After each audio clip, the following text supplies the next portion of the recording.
Hi friends, ಎಲ್ರಿಗೂ ನಮಸ್ಕಾರ. ನಾನು ಇದನ್ನು ತುಂಬಾ ರುಚಿಯಾಗಿರುವಂಥ ಒಂದು ಮಾರ್ನಿಂಗ್ ಬ್ರೇಕ್ಫಾಸ್ಟ್ ರೆಸಿಪಿನ ನಿಮಗೆ ತಿಳಿಸ್ಕೊಡ್ತಾ ಇದ್ದೀನಿ. ಉಪ್ಪಿಟ್ಟು ಅಂದರೆ ತುಂಬ ಜನಕ್ಕೆ ಇಷ್ಟ ಆಗೋದಿಲ್ಲ. ಅದೇ ಒಂದು ಸರಿ ಈ ತರಕಾರಿ ಉಪ್ಪಿಟ್ಟನ್ನ ಮಾಡಿಕೊಟ್ಟು ನೋಡಿ, ತುಂಬಾ ಇಷ್ಟಪಟ್ಟು ತಿಂತಾರೆ. ತುಂಬಾ ಸಾಫ್ಟಾಗಿರುತ್ತೆ. ಮಕ್ಕಳಿಂದ ಹಿಡಿದು ದೊಡ್ಡೋರ್ವರೆಗೂ ಎಲ್ರಿಗೂ ತುಂಬಾ ಇಷ್ಟ ಆಗುತ್ತೆ. ಮಕ್ಕಳಿಗೆ ಲಂಚ್ ಬಾಕ್ಸ್ಗೆ, ಮಾರ್ನಿಂಗ್ ಬ್ರೇಕ್ಫಾಸ್ಟ್ಗೆ ತುಂಬ ಬೇಗನೆ ಮಾಡ್ಕೊಡ್ಬೋದು. ಈ ಉಪ್ಪಿಟ್ಟನ್ನ ನಾವು ಮೊಸರು ಜೊತೆನೂ ಸಹ ಸರ್ವ್ ಮಾಡ್ಕೊಂಡು ತಿನ್ಬೋದು. ಈ ವಿಡಿಯೋನ ಎಲ್ಲೂ ಸ್ಕಿಪ್ ಮಾಡದೆ ಕೊನೆಯವರೆಗೂ ನೋಡಿ. ಹಾಗಾದರೆ ಬನ್ನಿ, ತುಂಬಾ ರುಚಿಯಾಗಿರುವಂಥ ತರಕಾರಿ ಉಪ್ಪಿಟ್ಟನ್ನ ಯಾವ ರೀತಿ ಮಾಡೋದು ಅಂತ ನೋಡೋಣ.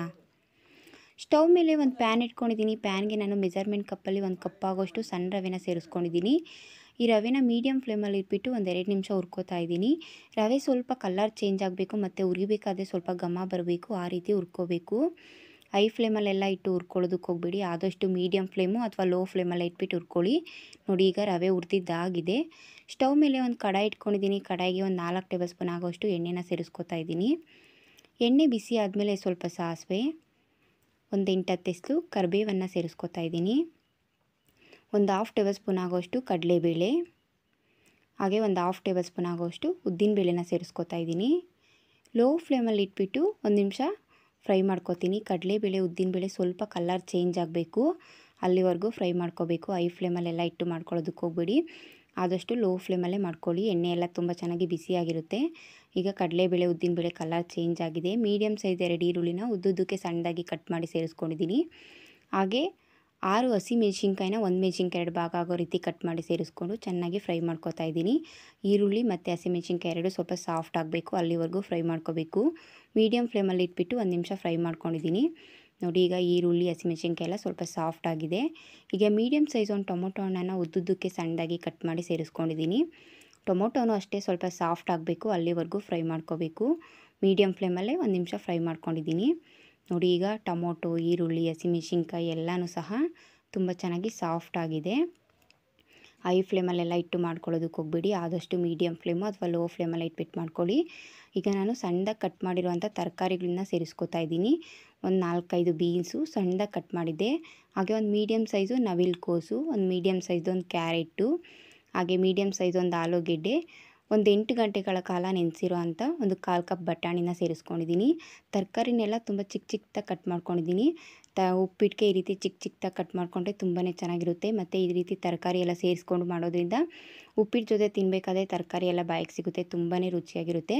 ನೋಡಿ, ಈಗ ತರಕಾರಿ ಎಲ್ಲ ಚೆನ್ನಾಗಿ ಸಾಫ್ಟ್ ಆಗೋ ರೀತಿ ಫ್ರೈ ಮಾಡಿಕೊಂಡು ಮೆಜರ್ಮೆಂಟ್ ಕಪ್ಪಲ್ಲಿ 3 ಕಪ್ ಆಗೋಷ್ಟು ನೀರನ್ನು ಸೇರಿಸ್ಕೊಂಡಿದ್ದೀನಿ. ನೀರನ್ನು ಸೇರಿಸ್ಬಿಟ್ಟು ಎಲ್ಲ ಒಂದು ಸರಿ ಚೆನ್ನಾಗಿ ಮಿಕ್ಸ್ ಮಾಡಿಬಿಟ್ಟು ಒಂದು ಪ್ಲೇಟನ್ನು ಮುಚ್ಚಿಬಿಟ್ಟು ಒಂದು 5 ನಿಮಿಷ ಮೀಡಿಯಮ್ ಫ್ಲೇಮಲ್ಲಿ ಇಟ್ಬಿಟ್ಟು ಚೆನ್ನಾಗಿ ಕುದಿಸ್ಕೊತೀನಿ. ತರಕಾರಿ ಎಲ್ಲ ತುಂಬ ಚೆನ್ನಾಗಿ ಬೇಯಬೇಕಲ್ವ, ಅದಕ್ಕೋಸ್ಕರ. ನೋಡಿ, ಈಗ ನಾನು ಪ್ಲೇಟನ್ನು ಓಪನ್ ಮಾಡಿ ಎಲ್ಲ ಮತ್ತೆ ಇನ್ನೊಂದು ಸರಿ ಎಲ್ಲ ಚೆನ್ನಾಗಿ ಮಿಕ್ಸ್ ಮಾಡ್ಕೊತಾ ಇದ್ದೀನಿ. ತರಕಾರಿ ಎಲ್ಲ ತುಂಬ ಚೆನ್ನಾಗಿ ಬೆಂದಿದೆ.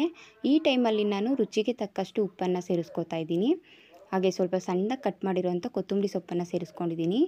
ಈಗ ಎಲ್ಲ ಒಂದು ಸರಿ ಚೆನ್ನಾಗಿ ಮಿಕ್ಸ್ ಮಾಡಿಬಿಟ್ಟು ಒಂದು 2-3 ನಿಮಿಷ ಮತ್ತೆ ಕುದಿಯೋತಿಸ್ಕೊತೀನಿ. ಯಾಕೆಂದರೆ ನಾವು ಉಪ್ಪನ್ನು ಸೇರಿಸಿರ್ತೀವಲ್ವ, ಉಪ್ಪೆಲ್ಲ ತರಕಾರಿ ಜೊತೆ ಚೆನ್ನಾಗಿ ಹೊಂದ್ಕೋಬೇಕು, ಅದಕ್ಕೋಸ್ಕರ. ಈಗ ನೋಡಿ, 2-3 ನಿಮಿಷ ಆಗಿದೆ. ಈಗ ನೀರು ಮತ್ತೆ ಕುದೀತಾ ಇದೆ. ಲೋ ಫ್ಲೇಮಲ್ಲಿ ಇಟ್ಬಿಟ್ಟು ರವೆನ ಸ್ವಲ್ಪನೇ ಸೇರಿಸ್ಕೊಂಡು ಚೆನ್ನಾಗಿ ಮಿಕ್ಸ್ ಮಾಡ್ಕೊತಾ ಇದ್ದೀನಿ. ಒಂದೇ ಸರಿ ಸೇರಿಸ್ಕೊಳ್ಳೋದ್ರಿಂದ ಗಂಟಾಗೋ ಸಾಧ್ಯತೆ ಇರುತ್ತೆ, ಅದಕ್ಕೋಸ್ಕರ ಆದಷ್ಟು ನೋಡಿಕೊಂಡು ಲೋ ಫ್ಲೇಮಲ್ಲಿ ಇಟ್ಬಿಟ್ಟು ಸ್ವಲ್ಪನೇ ಸೇರಿಸ್ಕೊಂಡು ಚೆನ್ನಾಗಿ ಮಿಕ್ಸ್ ಮಾಡ್ಕೊಳ್ಳಿ. ನೋಡಿ, ಈಗ ರವೆ ಒಂದು ಅರ್ಧ ಭಾಗ ಬೆಂದಿದೆ. ನಾನು ತುಂಬ ಚೆನ್ನಾಗಿ ಮಿಕ್ಸ್ ಮಾಡ್ಕೊಂಡಿದ್ದೀನಿ. ಈ ರೀತಿ ಎಲ್ಲ ಚೆನ್ನಾಗಿ ಮಿಕ್ಸ್ ಮಾಡಿಬಿಟ್ಟು ಒಂದು ಪ್ಲೇಟನ್ನು ಮುಚ್ಚಿಬಿಟ್ಟು ಒಂದು 5 ನಿಮಿಷ ಲೋ ಫ್ಲೇಮಲ್ಲೇ ಇಟ್ಟಿದೆ. ನೋಡಿ, ಈಗ ರವೆ ತುಂಬ ಚೆನ್ನಾಗಿ ಬೆಂದಿದೆ. ನಾನು ಪ್ಲೇಟನ್ನು ತೆಗೆದು ತೋರಿಸ್ತಾ ಇದ್ದೀನಿ. ಈಗ ಮತ್ತೆ ಎಲ್ಲ ಒಂದು ಸರಿ ಚೆನ್ನಾಗಿ ಮಿಕ್ಸ್ ಮಾಡ್ಕೊತಾ ಇದ್ದೀನಿ. ಈ ರೀತಿ ಎಲ್ಲ ಚೆನ್ನಾಗಿ ಮಿಕ್ಸ್ ಮಾಡ್ಕೋಬೇಕು. ಆದಷ್ಟು ಲೋ ಫ್ಲೇಮಲ್ಲೇ ಇಟ್ಬಿಟ್ಟು ಮಾಡ್ಕೋಬೇಕು. ತರಕಾರಿ ಉಪ್ಪಿಟ್ಟು ಸಿದ್ಧ ಆಗಿದೆ. ಈ ತರಕಾರಿ ಉಪ್ಪಿಟ್ಟನ್ನ ನಾನು ಒಂದು ಪ್ಲೇಟ್ಗೆ ಸರ್ವ್ ಮಾಡ್ಕೊತಾ ಇದ್ದೀನಿ. ಉಪ್ಪಿಟ್ಟು ತಿನ್ನಲ್ಲ ಅನ್ನೋ ಅಂಥವ್ರಿಗೆ, ಇಷ್ಟಪಡದೇ ಇರೋ ಅಂಥವ್ರಿಗೆ ಈ ರೀತಿ ತರಕಾರಿ ಉಪ್ಪಿಟ್ಟನ್ನ ಮಾಡಿಕೊಟ್ಟು ನೋಡಿ.